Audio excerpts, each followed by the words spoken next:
Hello learners, welcome back to our channel origin of success. So ఈ క్లాస్లో అండి మనం ఇండియన్ పాలిటీ లక్ష్మీకాంత్ సిక్స్త్ సెషన్లో భాగంగా థర్డ్ చాప్టర్ అయితే మనం డిస్కస్ చేద్దాం. So third chapter silent features of the constitution. So రాజ్యాంగ ముఖ్య లక్షణాలు. సో లాస్ట్ క్లాస్లో ఏం తెలుసుకున్నామండి? సో మన రాజ్యాంగ రచన ఎలా జరిగింది అనేటువంటి విషయాన్ని మనం లాస్ట్ క్లాస్లో తెలుసుకున్నాం. సో మనం రచించుకున్నటువంటి రాజ్యాంగానికి ఉన్నటువంటి లక్షణాలు ఏంటి, అందులో ముఖ్య లక్షణాలు ఏంటి అని చెప్పేసి మనం ఈ చాప్టర్లో ఇన్ డీటెయిల్డ్గా మనం తెలుసుకోవడం అయితే జరుగుతుందన్నమాట. ఓకే, సో మరి మన ఫ్రేమర్స్ ఆఫ్ ద కాన్స్టిట్యూషన్ అంటే మన రాజ్యాంగ నిర్మాతలు సో రాజ్యాంగాన్ని రచించేటప్పుడు అనేక దేశాల రాజ్యాంగాలను సందర్శించడం జరిగిందనమాట. సో సందర్శించి అప్పుడు మన దేశానికి సూటబుల్ అయ్యేటువంటి విషయాలను సంగ్రహించి సో మన దేశ రాజ్యాంగంలో పొందుపరచడం అయితే జరిగిందనమాట. సో మన భారత రాజ్యాంగం అనేది ఇన్ని దేశాల నుండి స్వీకరించినప్పటికీ, అంటే కొన్ని విషయాలను చాలా స్వీకరించింది కదా, మనం తెలుసుకుంటామండి ఫర్దర్గా ఏ దేశం నుండి ఏ అంశాన్ని స్వీకరించింది అని చెప్పేసి. సో స్వీకరించినప్పటికీ మన దేశ రాజ్యాంగంలో ఉన్నటువంటి విశిష్ట లక్షణాలు ఏ దేశ రాజ్యాంగంలో లేవు అని చెప్పేసి మనము చెప్పుకోవచ్చు అనమాట. అయితే 1949లో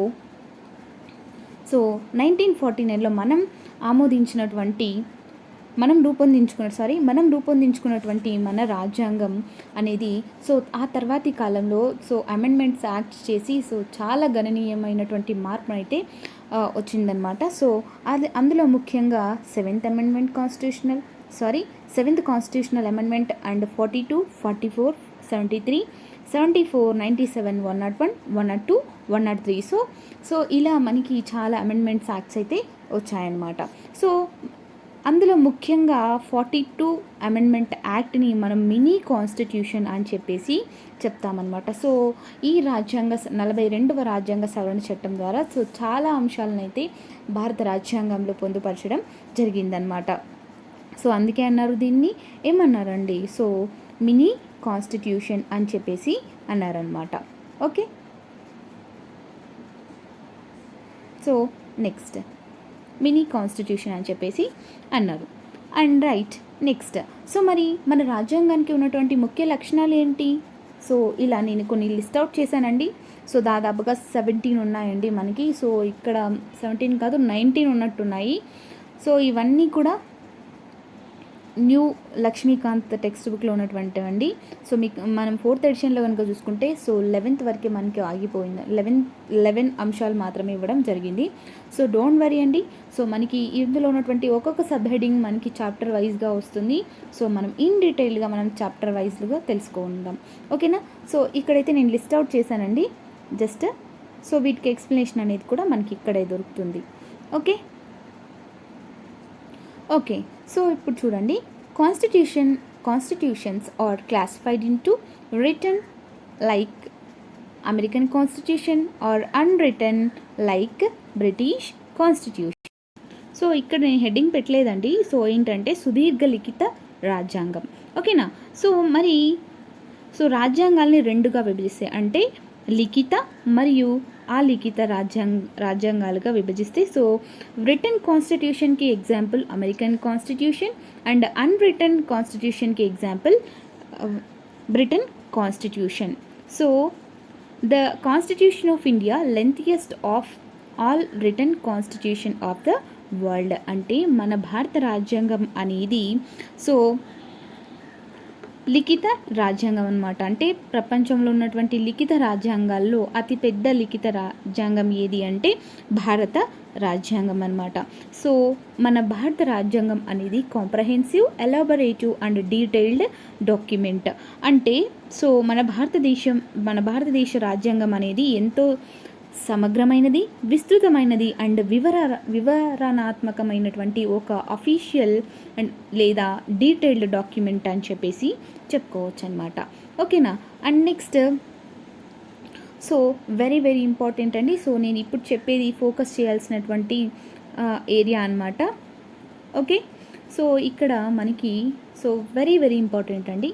సో మనం రాజ్యాంగాన్ని రచించుకున్నప్పుడు మొదట్లో మనకి ఎన్ని ఆర్టికల్స్ ఉండేవంటే 395 articles, 22 parts, 8 schedules.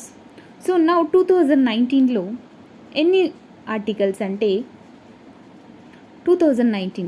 Okay, consists of a preamble and 470 articles divided into 25 parts and 12 schedules, right? ఓకేనా, వెరీ వెరీ ఇంపార్టెంట్ అండి. ఓకేనా, సో మనకి కాంపిటేటివ్ ఎగ్జామ్స్లో అడగడానికి ఛాన్సెస్ అయితే ఎక్కువ ఉంటాయండి. సో మరీ అయితే పెద్ద పెద్ద ఎగ్జామ్స్కి అయితే మనకు అడుగురు. సో ఏదైతే లో లెవెల్ ఎగ్జామ్స్ ఉంటాయో సో వాటికి సో నా ప్రజెంట్ ఎన్ని ఆర్టికల్స్ ఉన్నాయి, ఎన్ని షెడ్యూల్స్ ఉన్నాయి, ఎన్ని పార్ట్స్ ఉన్నాయి అని చెప్పేసి అడగడానికి అయితే ఛాన్స్ ఉందన్నమాట.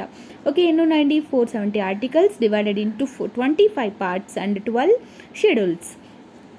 ఓకే, సో ఆ తర్వాత మనకి so various amendments carried out since 1951 ఇందాకనే మనం చెప్పుకున్నాం అనమాట. సో దాదాపుగా 20 ఆర్టికల్స్ని డిలీట్ చేయడం జరిగింది. And one part 7 మనకుందా?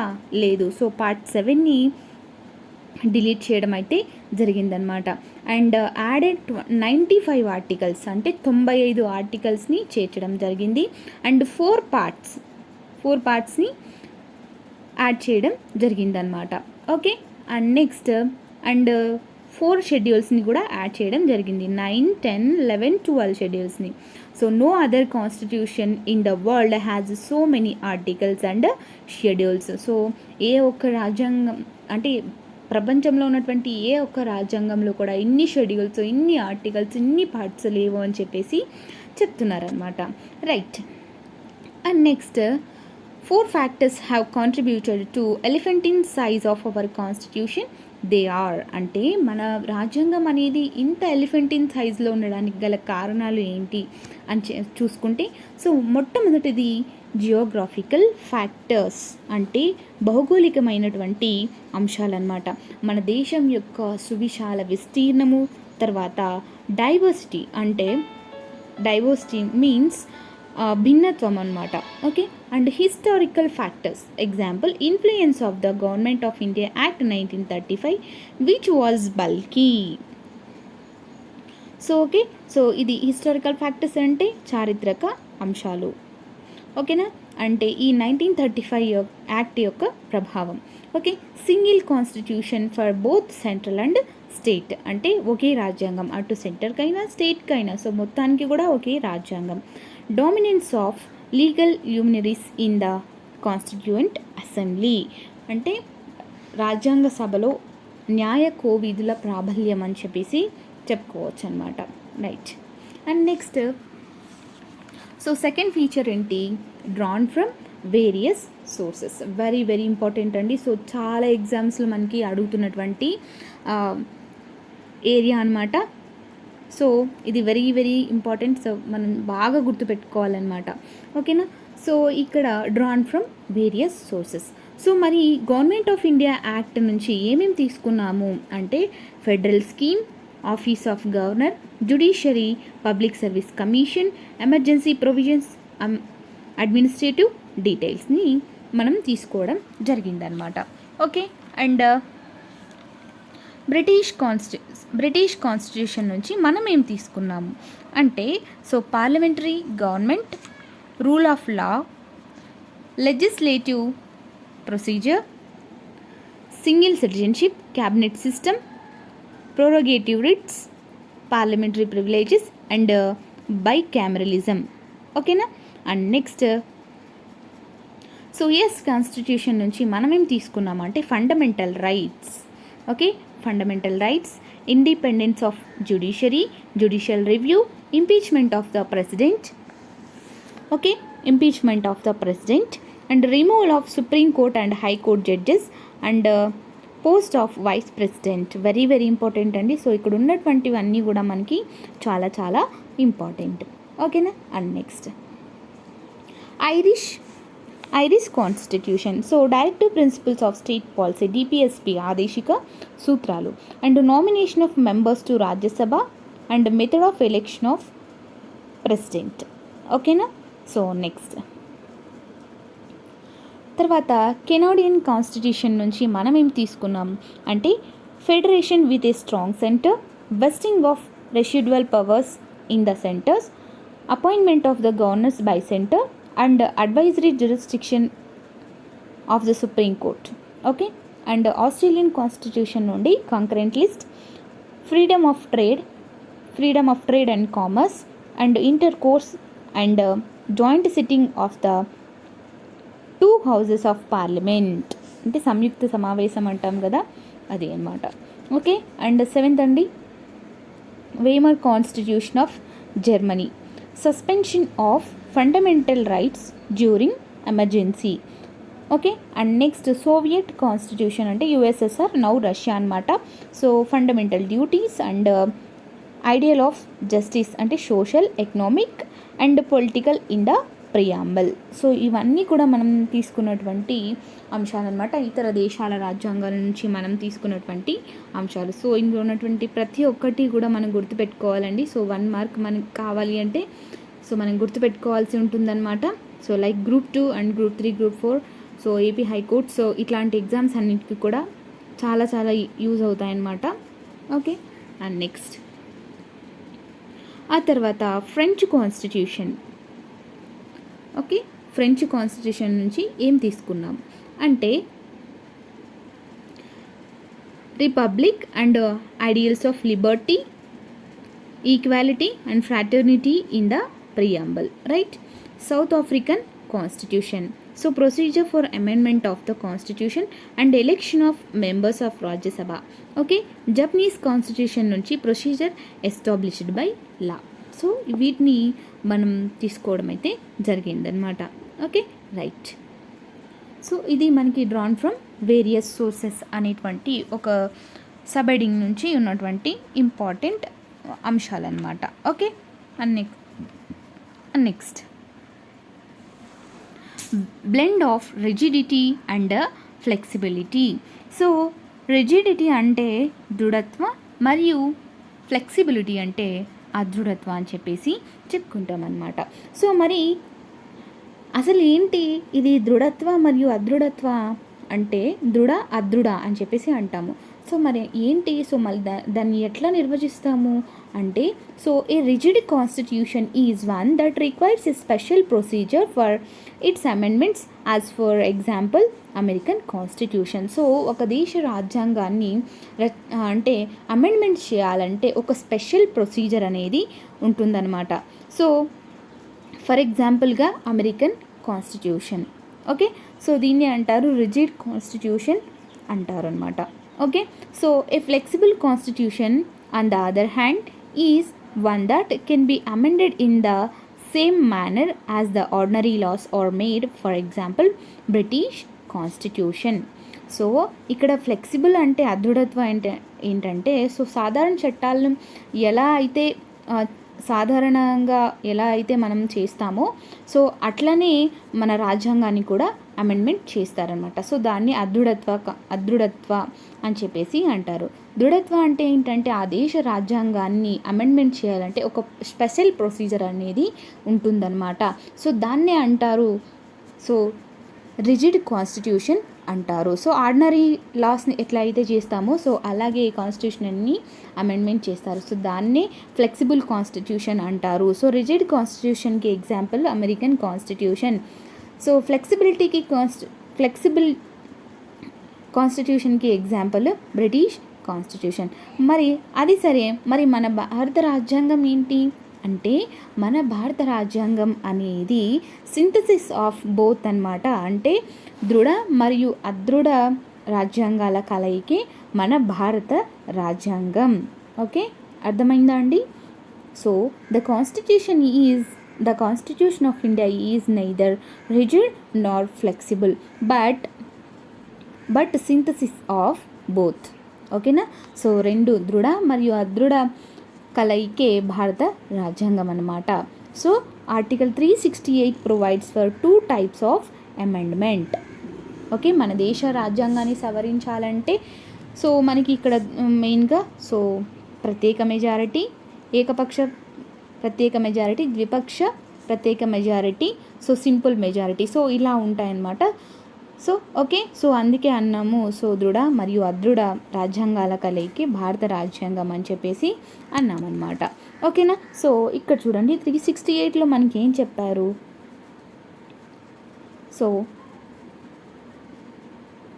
సో 368లో చూడండి, some provisions can be amended by A special majority of the parliament. So మన దేశ రాజ్యాంగంలో ఉన్నటువంటి అంశాలను సవరించాలంటే సో కొన్ని అంశాలకి స్పెషల్ మెజారిటీ అవసరం. అంటే పార్లమెంట్లో మనకి స్పెషల్ మెజారిటీ అవసరం అనమాట. అంటే స్పెషల్ మెజారిటీ ఏంటంటే 2/3 అనేది ఉండాలన్నమాట. అంటే 2/3 అంటే ఆ రోజు ప్రజెంట్ అండ్ ఓటింగ్ అయి ఉండాలన్నమాట. ఓకేనా. సో అది మనకి స్పెషల్ మెజారిటీ అంటే. ఓకేనా. సో అది అయితే మరి ఇంకొన్ని ప్రొవిజన్స్ని అమెండ్మెంట్ చేయాలంటే కొన్ని వాటికి స్పెషల్ మెజారిటీ ఉండాలి. And with the ratification of half of the total states, అంటే స్టేట్స్ యొక్క అనుమతి కూడా, పర్మిషన్ అనేది కూడా ఉండాలి అనమాట. సో దీన్ని అంటాము ద్విపక్ష ప్రత్యేక మెజారిటీ అని చెప్పేసి అంటాం. సో దీన్ని ఏమంటామంటే ఏకపక్ష ప్రత్యేక మెజారిటీ, దీన్ని ద్విపక్ష ప్రత్యేక మెజారిటీ అని చెప్పేసి అంటామన్నమాట. ఓకేనా, అర్థమైందా అండి? Okay. Next, at the same time, some provisions of the constitution can be amended by a simple majority of the parliament in the manner ordinary legislative process. Okay. So ఇంకొక మన భారత రాజ్యాంగంలో ఉన్నటువంటి ఇంకొన్ని ప్రొవిజన్స్కి ఏంటంటే సో ఒక సింపుల్ మెజారిటీ అవసరం అవుతుందన్నమాట. ఓకే. సో ఈ సింపుల్ మెజారిటీ అనేది అవసరం అవుతుంది కొన్ని సందర్భాల్లో. అయితే ఈ సింపుల్ మెజారిటీ అనేది సో కింద చేయబడినటువంటి అమెండ్మెంట్స్ ఏవైతే ఉంటాయో do not come under article 368, అంటే ఈ 368 ఆర్టికల్ కిందకి రావు అన్నమాట. ఓకే, అర్థమైందా అండి? Okay. Next, federal system with unitary bias. Okay, federal system అంటే తెలుసు కదండి మనకి, సమాఖ్య వ్యవస్థ. ఓకే. సో మన భారత రాజ్యాంగం అనేది మనకి సమాఖ్య తరహా ప్రభుత్వాన్ని అయితే ఏర్పాటు చేసిందనమాట. So it contains all the features of A federation. Okay. So అవేంటి అంటే 2 గవర్నమెంట్స్, డివిజన్ ఆఫ్ పవర్స్ అంటే 2 ప్రభుత్వాలు, అండ్ అధికార విభజన, and written constitution, supremacy of the constitution అంటే సో స్వతంత్ర న్యాయశాఖ, and rigidity of constitution. Okay.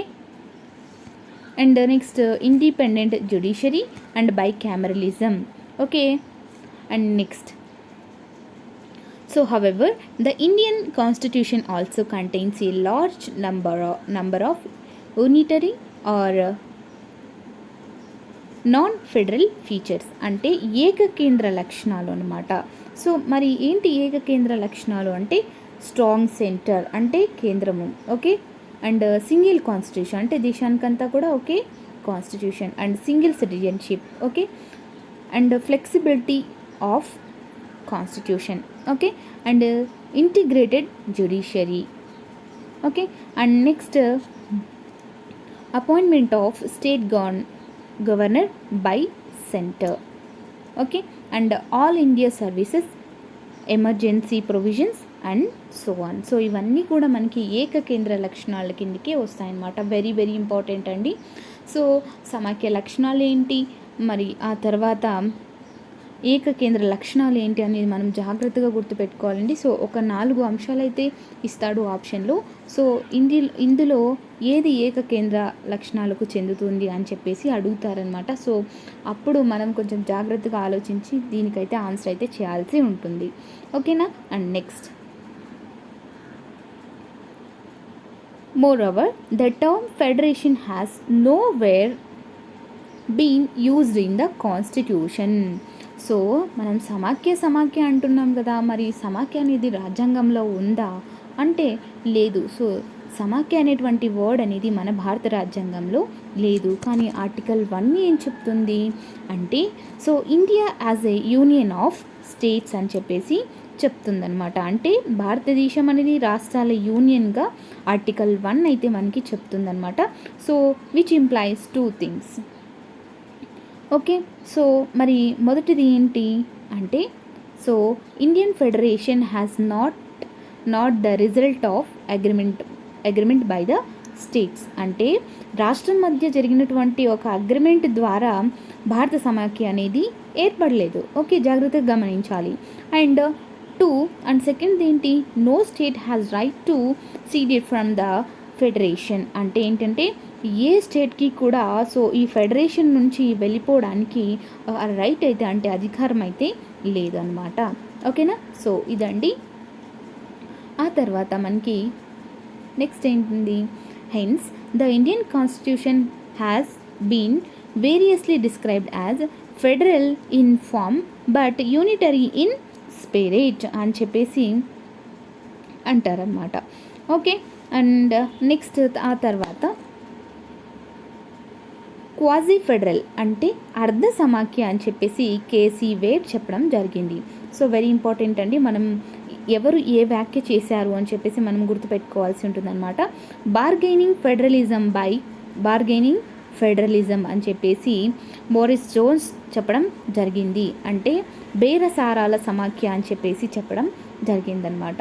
Okay, and next cooperative federalism అంటే సహకార సమాఖ్య అని చెప్పేసి ఎవరు ఉన్నారంటే గ్రాన్విల్ ఆస్టిన్. ఓకేనా, and next federation with a centralising tendency by Ivor Jennings అంటే ఏంటి, కేంద్రీకృతమైన బలమైన స్ట్రాంగ్ సెంటర్ అంటే బలమైన సమాఖ్య అని చెప్పేసి వ్యాఖ్యానించింది ఎవరు అంటే ఐవర్ జెన్నింగ్స్. ఓకేనా, సో ఎవరు ఏ వ్యాఖ్య చేశారు అని చెప్పేసి మనకు అడుగుతూ ఉంటారండి. సో యూపీఎస్లో కాదు, గ్రూప్ 2, గ్రూప్ 3, సో అలా అనమాట. సో ఏ ఎగ్జామ్లో అయినా కూడా మనకి అడగడానికి ఛాన్సెస్ అయితే చాలా ఉన్నాయి. Okay, and next parliamentary form of government. Okay, parliamentary తరహా గవర్నమెంట్ అనమాట. సో మన దేశ రాజ్యాంగం అంటే మన భారత రాజ్యాంగం అనేది సో బ్రిటిష్ పార్లమెంటరీ వ్యవస్థను మనం తీసుకోవడం అయితే జరిగిందనమాట. ఓకే, ఆ తర్వాత the parliamentary system is based on the principle of coordination and cooperation. Okay, so ఇక్కడ ఈ పార్లమెంటరీ తరహా వ్యవస్థ అనేది కోఆపరేషన్ అంటే సహకారం, సమన్వయం అనే వర్గాల మధ్య ఉండడం అయితే జరుగుతుంది. Okay, and next the presidential system is based on the doctrine of separation of powers between the 2 organs. అయితే సో ఇక్కడ ఈ అధ్యక్ష తరహాలో అధికార వేర్పాటు సిద్ధాంతం అంటే doctrine of separation of powers అనేది ఉంటుందన్నమాట. ఎవరి మధ్య అంటే 2 ఆర్గన్స్ అంటే లెజిస్లేటివ్ అండ్ ఎగ్జిక్యూటివ్ మధ్య. ఓకే, నెక్స్ట్ ఏంటి, so the parliamentary system is also known as Westminster model of government, responsible government and cabinet government. అంటే so the parliamentary system is also known as so Westminster model of government అంటారు. So బాధ్యతాయుత ప్రభుత్వం అని అంటే responsible government అని and next ఆ తర్వాత so cabinet ప్రభుత్వం అని చెప్పేసి కూడా అంటారనమాట. సో మన కాన్స్టిట్యూషన్ అనేది సో అటు కేంద్రంలోనూ ఇటు రాష్ట్రంలోనూ సో పార్లమెంటరీ తరహా అంటే పార్లమెంటరీ సిస్టమ్ని ఏర్పాటు చేయడం అయితే జరిగిందనమాట. మరి ఈ పార్లమెంటరీ తరహా ప్రభుత్వ లక్షణాలు ఎలా ఉంటాయి అంటే చూడండి ఇక్కడ presence of nominal and real executive. So presence of nominal అంటే నామమాత్రము అండ్ రియల్ అంటే రియల్గా అనమాట. సో కార్యనిర్వహణ నేతలు అనేవాళ్ళు ఉంటారు and majority party rule. Okay, so ఏ పార్టీకి అయితే మెజారిటీ వస్తుందో సో ఆ పార్టీని రూల్ చేయడం జరుగుతుందన్నమాట. Okay, and next collective responsibility of executive to the legislative అంటే సమిష్టి బాధ్యత. కార్యనిర్వాహక వర్గం అనేది ఎవరికి సమిష్టి బాధ్యత అంటే శాసనసభకు సమిష్టి బాధ్యత అనేది వహించడం జరుగుతుందన్నమాట.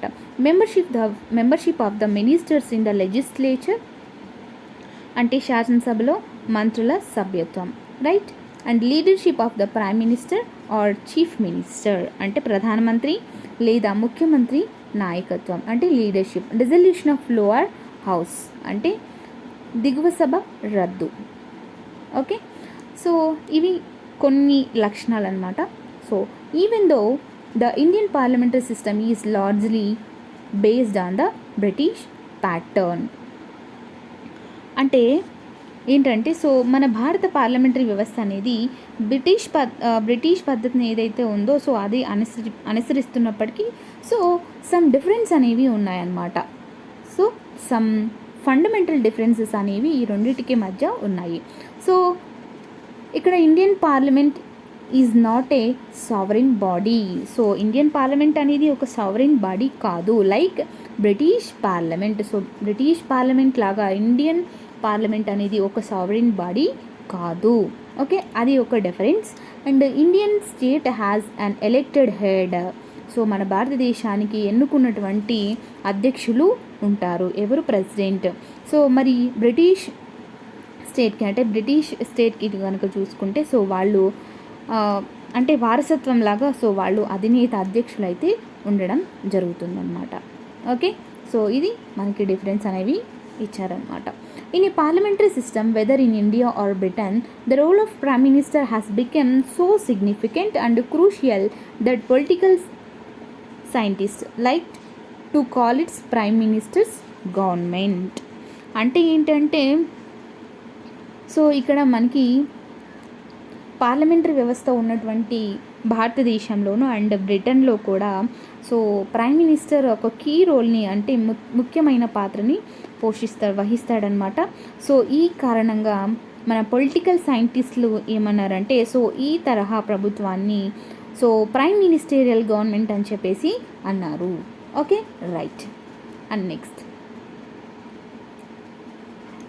సో మనం చూసాం కదా. సో మరి ఇప్పుడేంటి? Synthesis of parliamentary sovereignty and judicial supremacy అంటే పార్లమెంటరీ సార్వభౌమాధికారం అండ్ న్యాయశాఖ ఔన్నత్యంల సమన్వయం. సింథసిస్ అంటే సమన్వయం. Okay, the doctrine of sovereignty of parliamentary is associated with British parliament. So doctrine of sovereignty అనేది సో ఈ సిద్ధాంతం అనేది బ్రిటిష్ పార్లమెంట్కి వర్తించడం జరుగుతుంది. While principle of judicial supremacy so అంటే న్యాయశాఖ ఔన్నత్యం అనేటువంటి ఈ డాక్ట్రిన్ అనేది అమెరికన్ సుప్రీం కోర్టుకి వర్తించడం అయితే జరుగుతుందన్నమాట. Okay, just as an Indian parliamentary system differs from British system. So British system మన భారత సుప్రీం కోర్ట్ అనేది సో బ్రిటిష్ వ్యవస్థకి కొన్ని తేడాలు అయితే మనం చూసుకున్నాం అనమాట పైన అయితే.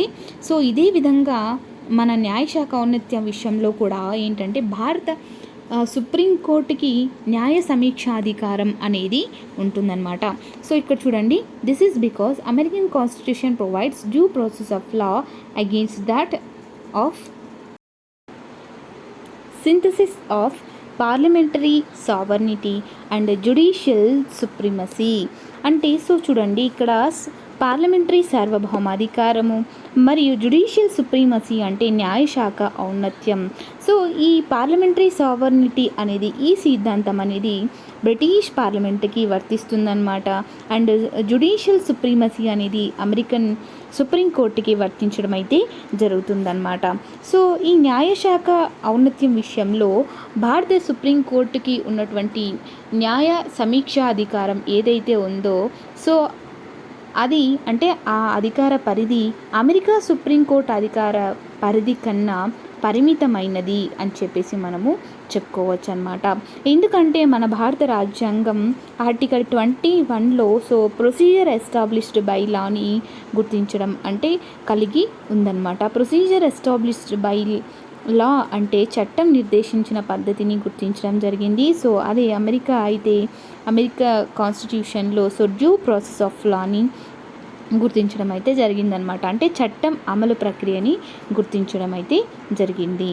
So therefore framers of the constitution have preferred a proper synthesis between the British principle of parliamentary sovereignty and American principle of judicial supremacy. అంటే ఏంటంటే సో భారత రాజ్యాంగం పార్లమెంటరీ సార్వభౌమాధికార సూత్రాన్ని అండ్ అలాగే అమెరికా యొక్క జ్యుడిషియల్ సుప్రీమసీని సో సమన్వయపరచడం జరిగిందనమాట. సో ఒక విధంగా ఏంటంటే so the supreme court on the one hand can declare the parliamentary laws as unconstitutional through its power of judicial review. So judicial review తెలుసు కదండి, న్యాయ సమీక్షాధికారం మనకి సుప్రీంకోర్టుకి ఉంటుందన్నమాట. సో అదేవిధంగా మనకి పార్లమెంట్కి the parliament on the other hand can amend the major portion of the constitution through it's constituent power. Okay, so అర్థమైందా అండి. సో ఏంటంటే పార్లమెంట్ తన రాజ్యాంగ సవరణ అధికారం ద్వారా రాజ్యాంగంలో ఉన్నటువంటి అనేకమైనటువంటి అంశాలను సవరించేటువంటి అధికారం అయితే ఉంటుందన్నమాట. Okay, and next